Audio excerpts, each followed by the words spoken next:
बिस्मिल्लाहिर्रहमानिर्रहीम रब्बि इश्रह ली सदरी वयस्सिर ली अमरी वहलुल उक़दतम मिन लिसानी यफ़क़हू क़ौली.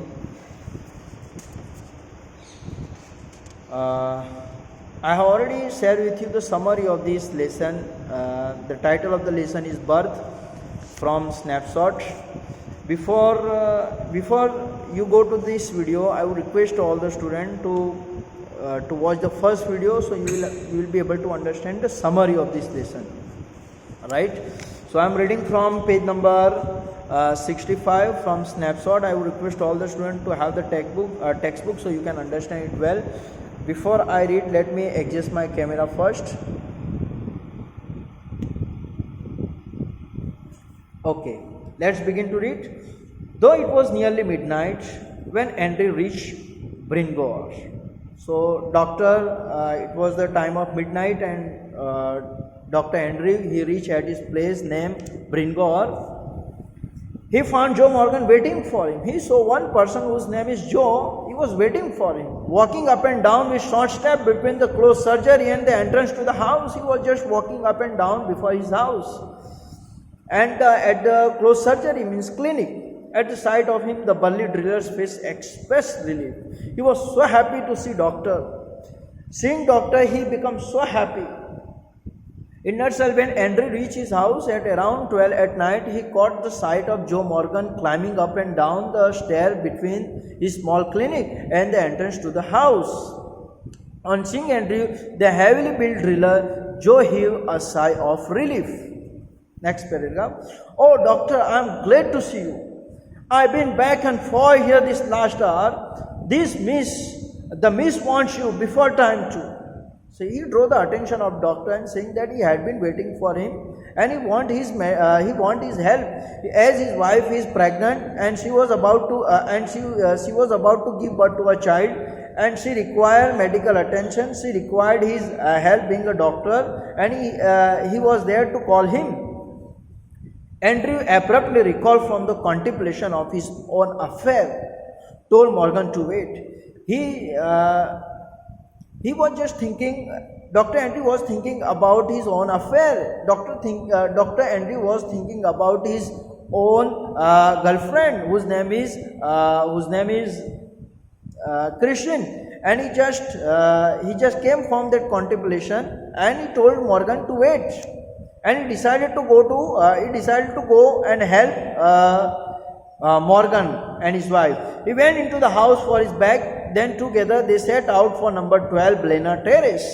So he had to reach one address, that is 12 Blena Terrace. That is he had to reach. The night air was cool and deep with quiet mystery. It was very total. The atmosphere was so cool and calm, and it was like a mystery night. Usually so perceptive, showing a sensitive side. Andrew now felt dull and listless.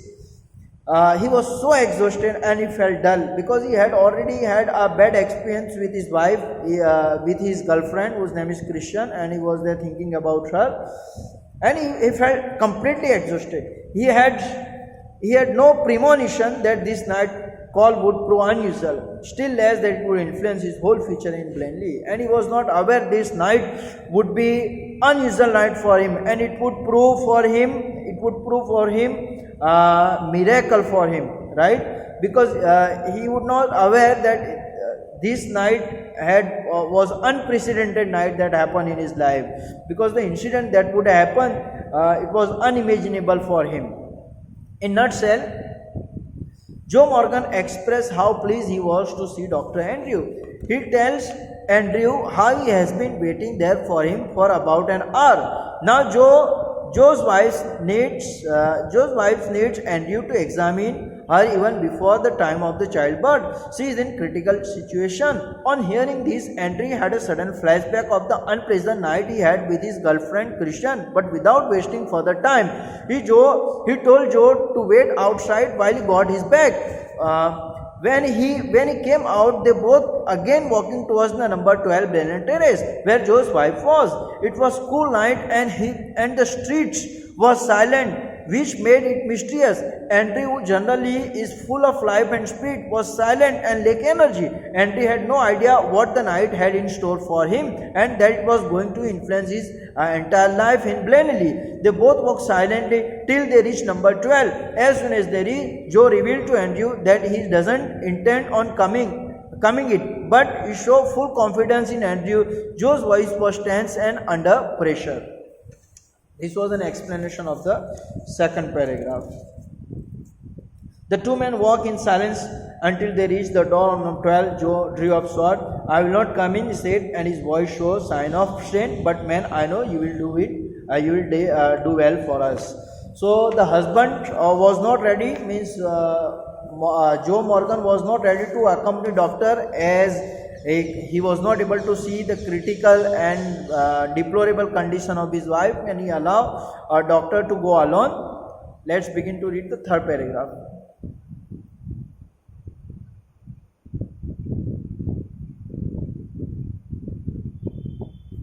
Okay.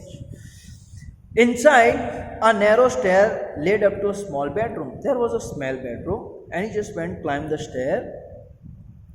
Clean but poorly furnished. It was neat and clean room, but it was not that much luxurious. It was not that much furnished with extraordinary infrastructure or extraordinary furniture. It was poorly furnished. He was a minor person. He was working in mine. Okay, and lit only by an oil lamp. And there was an oil lamp which was there lit. Here Mrs. Morgan's mother. So Morgan's mother was also there. How was she looking? A tall, grey hair woman of nearly 70. She was very tall and she was 70 years old. And the stout, she was very fat. Elderly midwife waited beside the patient. There was one more lady was there, midwife. She was also there. There were two ladies who were there looking after Mrs. Morgan, Joe Morgan. Watching Andy's expression as he moved about the room, and she was there observing doctor. In nutshell, Andrew entered the gate alone. He took the stairs, which were of rather small width and reached a bedroom. The bedroom was not lavish or luxurious, but it was neat. Inside the room was Joe Morgan's mother-in-law, a woman of around 70 with larger than the average height and grey hair, along with the midwife to assist the childbirth. The midwife was also an elderly age. They both sat beside Mrs. Morgan, waiting for Andrew. Let me make you a cup of tea, Dr. Batch, in a clear, dear. Batch means dear. Let me make you a cup of tea, doctor, said the former quickly after a few moments. So, Mrs. Joe Morgan's mother drew the attention of doctor and told him that she is there making a cup of tea for him. And he smiled faintly. He smiled at her. He saw that the old man, wise in experience, he was very good at observation. And he thought that she was a well experienced lady. Realized there must be a period of waiting, that she was afraid he would leave the case, saying he would return later. He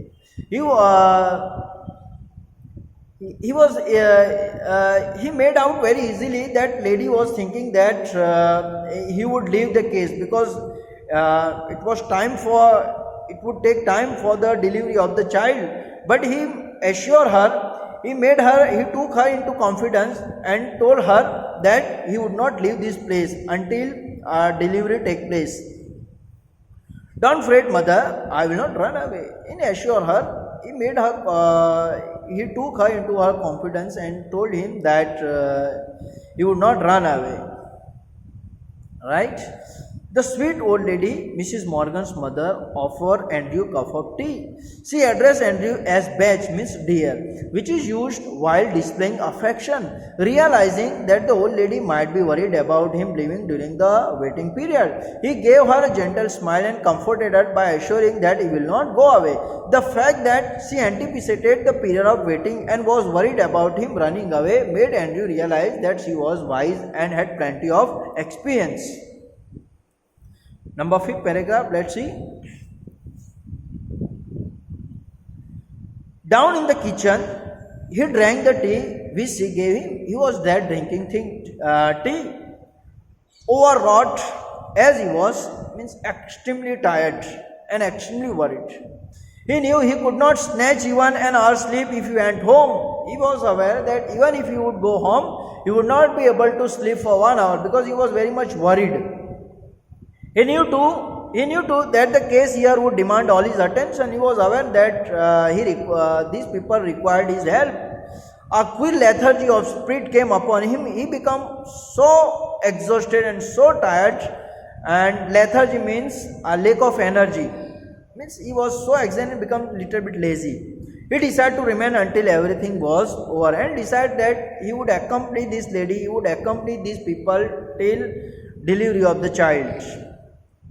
Okay, so he sipped the tea in the kitchen downstairs, though he was mentally and physically exhausted because of the unpleasant meeting with Christian. He knew it was impossible for him to even get an hour's worth of sleep if he went home. Although new in his line or practice, he was aware that the situation was critical and called for his attentiveness. Strangely, he felt a bit active and decided to stay at the place till his duty was fulfilled. Next. An hour later, he went upstairs again, noted the progress made, came down once more, sat by the kitchen fire. He just went once again upstairs in order to see what was the condition of mother who was going to give birth to a child. It was still, except for the rustle of cinder. It was still, and the atmosphere was still. It was cool and calm, except there was one noise. The rustle means sound of cinder. Cinder means coal burning. It was the sound of coal burning in the grate, in that oven, right? Sound, grate also sound. So there was only sound of coal burning, and the slow tick tock of the wall clock, and there was also sound that was emerging of tick tock of wall. No, there was another sound, the beat of Morgan footstep, and there was one more sound during that night that Joe Morgan was just he was not ready. He was her husband. Means mother husband, wife's husband was just doing what was he doing? Another sound, beat of Morgan footstep as he paced in the street outside, as he was worried about what would happen. The old man opposite him sat in a black dress. The old man, she was there in black dress, quite motionless. She was also very motionless, right? Her eyes strangely alive and wise. She was very wise, probing, never leaving his face, and she was constantly looking at the face of Dr. Andrew. In nutshell, let me explain. Nutshell, he went upstairs after almost an hour to check upon Morgan. He sat near the kitchen fire upon coming back. It was that time of the night where everything was still. The only sound that came was of the kitchen clock, Joe's footsteps from the outside, and from the almost extinguished piece of coal. While he sat in the kitchen, Mr. Morgan's mother sat in front of him wearing her black dress. She looked at him constantly with her wise eyes that were filled with hope. Last paragraph. His thoughts were heavy, muddled. The episode he had witnessed at Cardiff station still obsessed him morbidly. So his mind was there running with many thoughts, and he was just sitting at one position. And he had very bad experience, and he was thinking about his friend who had very bad experience. He started thinking about his friends who were completely collapsed in their married life. They were not at all happy with their married life, so he was thinking about them, right?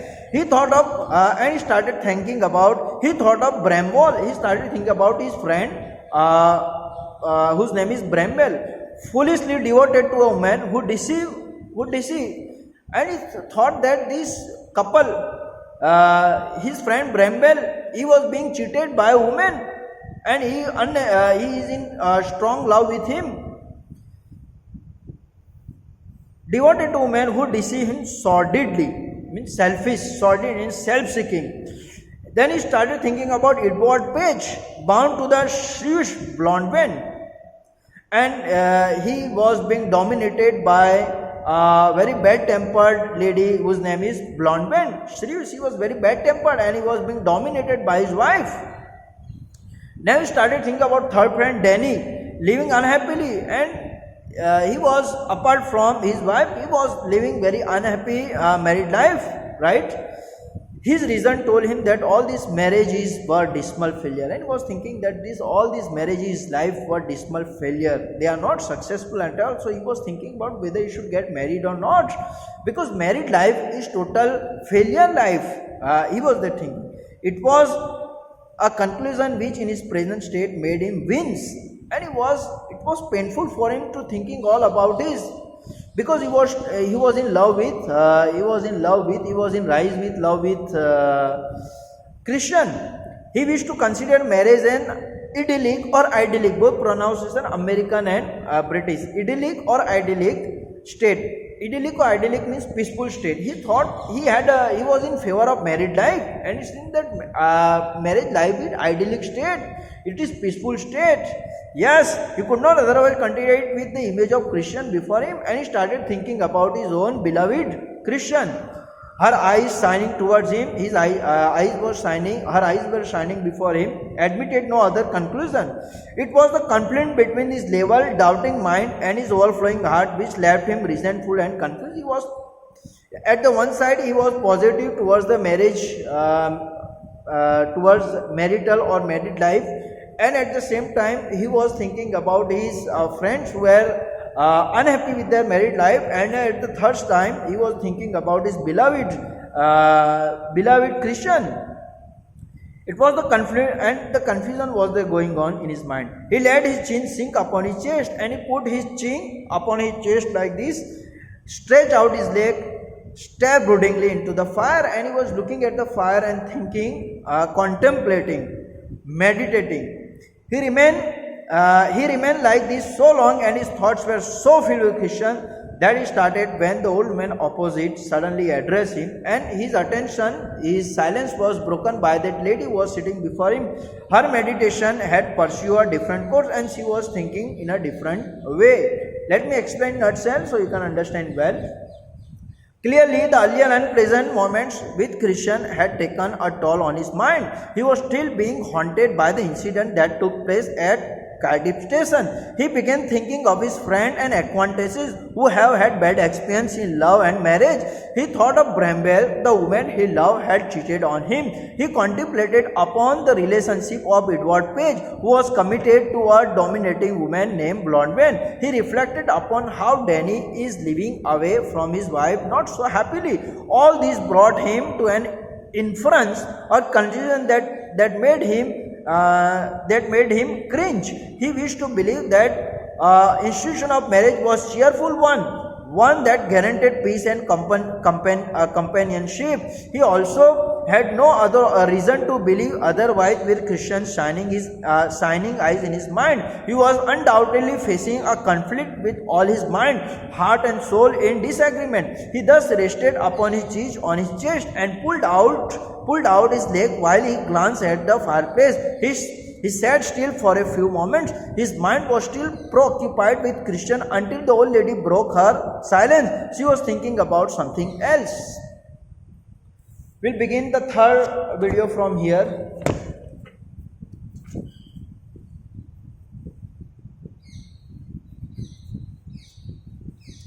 I will request all the students to go through both the video.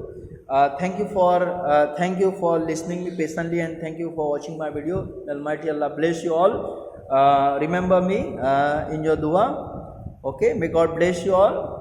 Inshallah, then once we finish this lesson, then we'll come to the writing section. Inshallah. Allah Hafiz.